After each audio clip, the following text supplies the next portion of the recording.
आज से लगभग 200 वर्ष पहले की बात है। भारत के एक छोटे से गांव में, जिसका नाम खेड़ा था, एक किसान परिवार रहता था।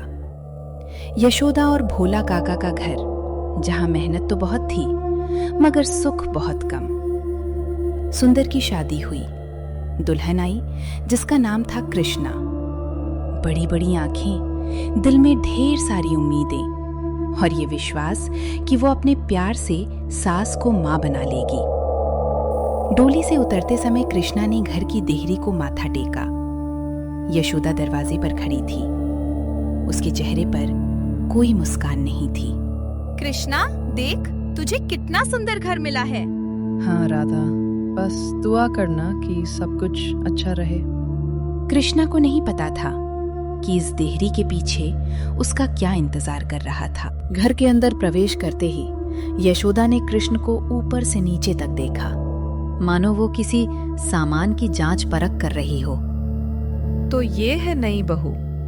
सुन लो, इस घर में मेरी बेटी कमला कभी काम नहीं करती थी, लेकिन तुम्हें सब कुछ करना पड़ेगा। जी माँ जी, मैं सीख लूंगी। माँ जी मत कहो, बस यशोदा जी कहो। अभी तुमने माँ कहलाने का अधिकार नहीं जीता है। सुंदर दरवाजे पर खड़ा ये सब सुन रहा था। वो कुछ कहना चाहता था, लेकिन माँ की नजर पड़ते ही चुप हो गया। कृष्णा ने ये देखा और उसके दिल में एक हल्की सी ठंडी लहर उतर गई। कृष्णा को जल्द ही समझ आ गया कि इस घर में असली हुकूमत ना तो यशोदा की थी और ना ही भोला काका की, बल्कि कमला की थी, जो यशोदा की बेटी थी। उसकी शादी दूसरे गांव में हुई थी, लेकिन वो हर हफ्ते मायके लौट आती थी। एक दिन कमला आई। घर में बैठते ही वो अपनी माँ के कान में कुछ कहने लगी। माँ, ये नई बहू तो सुंदर भैया से बहुत बातें करती है। कहीं ऐसा ना हो कि वो तुमसे भी ज्यादा महत्व पाने लगे। मैं देख रही हूँ कमला, ये सुंदर का दिल जीतने की कोशिश कर रही है। इसे रोकना होगा। कृष्णा रसोई घर से ये सब सुन रही थी। उसके हाथ कांप गए। इतनी प्यार से बनाया हुआ खाना अचानक कड़वा लगने लगा। अगले दिन से यशोदा ने कृष्णा पर कामों का पहाड़ लाद दिया। सुबह 4 बजे उठना, घर का सारा काम, खेत का काम और जानवरों की देखभाल। कृष्णा ने कभी शिकायत नहीं की। एक दिन खाना बनाते समय दूध थोड़ा जल गया। यशोदा ने देखा तो वह बहुत क्रोधित हो गई। निकम्मी लड़की, दूध भी नहीं संभाल सकती। तेरी माँ ने तुझे क्या सिखाया है? माफ कर दीजिए यशोदा जी, ध्यान नहीं रहा। ध्यान तो तेरा सुंदर की तरफ रहता है, घर के काम पर नहीं। कृष्णा ने सिर झुका लिया।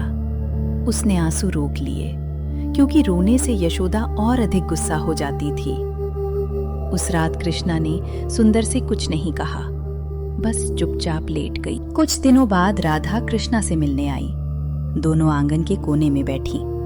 कृष्णा, तेरा चेहरा इतना उदास क्यों है? राधा, यहाँ रहना बहुत मुश्किल है। यशोदा जी मुझे कभी अपना नहीं समझती। तूने सुंदर से कुछ नहीं कहा? कहा था, लेकिन सुंदर कहता है कि माँ बूढ़ी है, उन्हें समझ लो। उस शाम कृष्णा ने सुंदर से दिल खोल कर बात की। सुंदर, आज फिर यशोदा जी ने बहुत कुछ कहा। क्या मैं इतनी बुरी हूँ? कृष्णा, तुम अच्छी हो, लेकिन माँ का मिजाज तुम जानती हो। थोड़ा सहन कर लो, समय के साथ सब ठीक हो जाएगा। कब तक सहूं सुंदर? हर दिन नया आरोप, नई बेइज्जती। तुम समझती नहीं हो, मैं माँ और पत्नी के बीच नहीं आ सकता। कृष्णा चुप हो गई। उसे समझ आ गया कि यहाँ उसे अकेले ही लड़ना होगा। महीनों बीत गए। एक दिन यशोदा के गहनों का एक डिब्बा खो गया। पूरे घर में उसे ढूंढा गया, लेकिन वो नहीं मिला। यशोदा ने सीधे कृष्ण पर आरोप लगा दिया। तूने मेरे गहने चुराए हैं। मैं जानती थी कि तू लालची है। यशोदा जी, मैंने कुछ नहीं छुआ, भगवान की कसम। भगवान की कसम? तू भगवान का नाम भी लेता है, चोर। माँ, मैंने कहा था ना, इस पर भरोसा मत करो। ये गांव की गरीब लड़की है, लालच तो होगा ही। मैं गरीब हूँ मगर चोर नहीं हूँ। मेरे पिता एक ईमानदार किसान हैं। भोला काका कोने में खड़े ये सब देख रहे थे। वे कुछ कहना चाहते थे। यशोदा, शायद तुमने कहीं रखकर भूल गई हो। कृष्ण ऐसा नहीं कर सकता। तुम चुप रहो, घर के मामले में मत बोलो। भोला काका चुप हो गए, हमेशा की तरह। अगले दिन गांव में ये बात फैल गई कि नई बहू ने गहने चुरा लिए हैं। कृष्ण के पिता ये सुनकर दौड़े आए। अपनी बेटी को इस हालत में देखकर उनका दिल टूट गया। यशोदा के सामने हाथ जोड़कर, यशोदा जी, मेरी बेटी ऐसा काम नहीं कर सकती, आप विश्वास करें। हर पिता यही कहता है। कृष्ण का पिता रोते हुए वापस चला गया। कृष्ण खिड़की से ये सब देख रही थी। उसका दिल टुकड़े टुकड़े हो गया। अपने पिता का अपमान देखकर जो दर्द हुआ वो किसी और दर्द से बड़ा था। उस रात कृष्ण ने सोचा कि वो खुद ही गहने ढूंढेगी ताकि सच्चाई सामने आ सके। कृष्ण ने रात को चुपके चुपके घर के हर कोने की तलाश शुरू कर दी। कई दिनों की खोज के बाद एक रात उसे कमला के कमरे के पीछे बाहर बनी कोठरी में एक पुराने बक्से के अंदर वही गहने दिखाई दिए। ये तो यशोदा जी के गहने हैं। तभी पीछे से एक आवाज आई। मेरे सामान में क्या कर रही हो? कमला जी, गहने ये तो यशोदा जी के हैं। आपने? हाँ, मैंने ही लिए थे। मेरे पति पर कर्ज है, मैंने इन्हें बेचने का सोचा था। तो फिर मुझ पर इल्जाम क्यों लगाया गया? क्योंकि तुम बाहर की हो, मैं इस घर की बेटी हूं। शक हमेशा बाहर वाले पर ही जाता है। कृष्ण के पैरों तले जमीन खिसक गई। इतनी बेरहमी, इतनी निर्दयता देखकर वह स्तब्ध रह गई। कृष्ण ने सोचा कि अब वो सच्चाई सबके सामने लाएगी, लेकिन कमला ने पहले ही चालाकी दिखा दी। अगली सुबह कमला ने यशोदा को अलग से बुलाया। माँ, कृष्णा कल रात मेरे कमरे में घुस आई थी। वो कह रही थी कि वो तुम्हारे गहने अपनी माँ के घर भेजना चाहती थी। क्या? इतनी हिम्मत? जब कृष्णा ने सच बताने की कोशिश की तो यशोदा ने सुनना ही नहीं चाहा। यशोदा जी, भगवान की कसम, गहने कमला जी के कमरे में मिले, मैंने खुद देखा। बकवास बंद करो, मेरी बेटी पर इल्जाम लगा रही हो? इतनी गिरी हुई हो तुम? मैं सच कह रही हूँ यशोदा जी। चुप रहो, आज के बाद तुम इस घर की बहू नहीं, नौकरानी हो। सुंदर भी वहां खड़ा था। वो सब सुन रहा था, लेकिन एक शब्द भी नहीं बोला। कृष्णा ने उसकी तरफ देखा, उम्मीद से, लेकिन सुंदर ने नजरें झुका ली। उस दिन के बाद घर में कृष्णा की हालत और भी खराब हो गई। खाना अलग, काम दोगुना, बातें जहर भरी। सुंदर भी अब उससे दूर हो गया था, जैसे पत्नी का साथ देना उसे मां से गद्दारी लगती हो। एक रात कृष्णा अकेली बैठी रो रही थी। तभी राधा आई। कृष्णा, अब तो तुम वापस अपने पिता के घर चली जाओ। यहाँ रहना मौत है। राधा, मैं पिता के घर जाकर क्या कहूंगी? कि पति मेरा साथ नहीं देता, कि सास मुझे चोर समझती है। समाज क्या कहेगा? तो क्या तुम उस इज्जत के लिए अपनी जान दे दोगी जो तुम्हें कभी मिली ही नहीं? नहीं राधा, मैं हार नहीं मानूंगी। एक दिन सच सबके सामने आएगा। कुछ हफ्तों बाद यशोदा बीमार पड़ गई। तेज बुखार और शरीर में कमजोरी बढ़ती गई। गांव का हकीम भी कुछ नहीं कर सका। सबने उम्मीद छोड़ दी। कमला अपने घर से दूर थी। सुंदर भी बहुत परेशान था, लेकिन कुछ करने के काबिल नहीं था।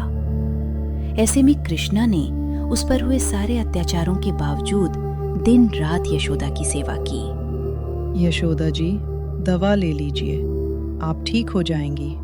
तुम मेरी इतनी सेवा क्यों कर रही हो? मैंने तो तुम्हारे साथ कभी...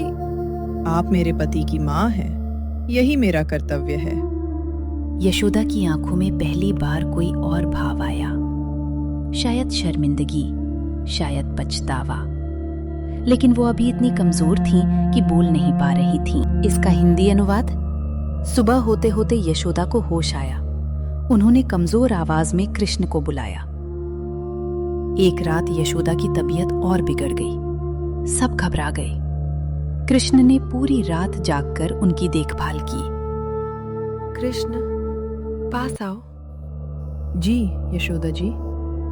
गहने क्या सचमुच कमला ने लिए थे? जी, मैंने खुद देखा था। मुझे पता था। उस दिन कमला के चेहरे का रंग ही बदल गया था, लेकिन मैंने एक माँ होकर अपनी आंखें मूंद ली और बहू पर इल्जाम लगा दिया। यशोदा की आंखों से आंसू बहने लगे। कृष्णा, मुझे माफ कर दो।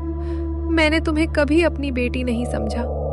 मुझे हमेशा डर लगा कि तुम मेरी जगह ले लोगी, लेकिन तुमने तो मेरी इतनी सेवा की, जबकि उस समय मेरी अपनी बेटी भी मेरे पास नहीं थी। यशोदा जी, आप मेरी माँ हैं, ये सब भूल जाइए। उसी दिन यशोदा ने सुंदर को बुलाया।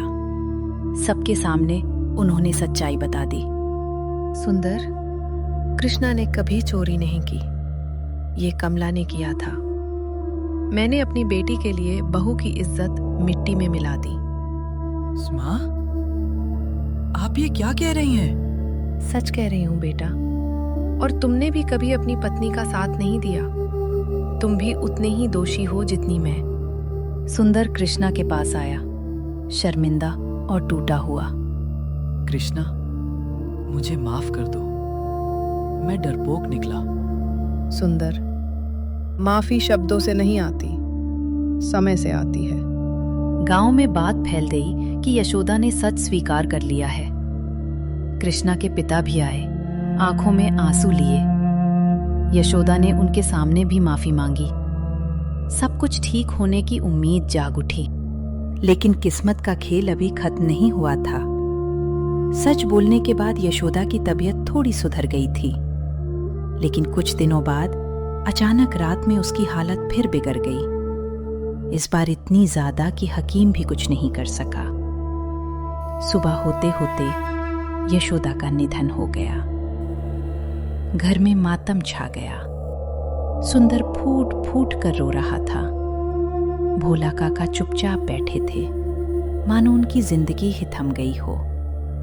और कृष्णा उस औरत के लिए रो रही थी जिसने उसे महीनों तक दुख और यातनाएं दी थीं। लेकिन अपने आखिरी दिनों में वही उसे एक माँ का प्यार दे गई थी, और अब वही माँ उससे हमेशा के लिए बिछड़ गई थी। यशोदा जी, आपने मुझे बेटी कहा था, इतनी जल्दी मुझे छोड़कर चली गईं। जब कमला अपनी माँ की मौत की खबर सुनकर पहुंची तो सबने उससे नजरें चुरा ली। गांव वालों को भी अब सच्चाई का पता चल चुका था। कृष्णा, मुझे माफ कर दो। कमला जी, माफी मांगने का समय तब था जब आपकी माँ जिंदा थी। अब तो बस पछतावा ही रह गया है, आपके लिए भी और मेरे लिए भी। कमला कुछ भी नहीं कह सकी, वो बस फूट फूट कर रो पड़ी। कई महीने बीत गए, वही घर, वही आंगन, लेकिन अब हर कोने में यशोदा की यादें बसी थीं। कृष्णा अब इस घर की बड़ी बहू थी। वो घर के सारे काम करती थी, लेकिन उसके दिल में एक खालीपन हमेशा के लिए बस गया था। शाम के समय कृष्णा यशोदा की तस्वीर के सामने बैठी और एक दिया जलाया। यशोदा जी, आपने देर से ही सही सच को स्वीकार कर लिया था। काश आपको थोड़ा और समय मिला होता। काश मैं कुछ और समय तक आपकी बेटी बनकर आपके साथ रह पाती।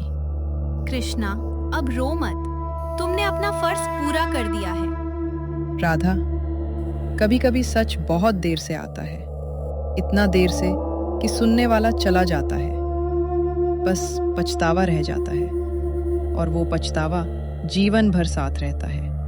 दिए की लौ हवा में कांपती रही, और एक घर था जिसने बहुत देर से सच को पहचाना था, लेकिन तब तक रिश्तों की सबसे बड़ी कीमत चुका दी जा चुकी थी। सच कभी ना कभी सामने आ ही जाता है, लेकिन देर से आने वाला सच नुकसान की भरपाई नहीं कर सकता। जो रिश्ते जीवन में प्यार से सींचे नहीं जाते,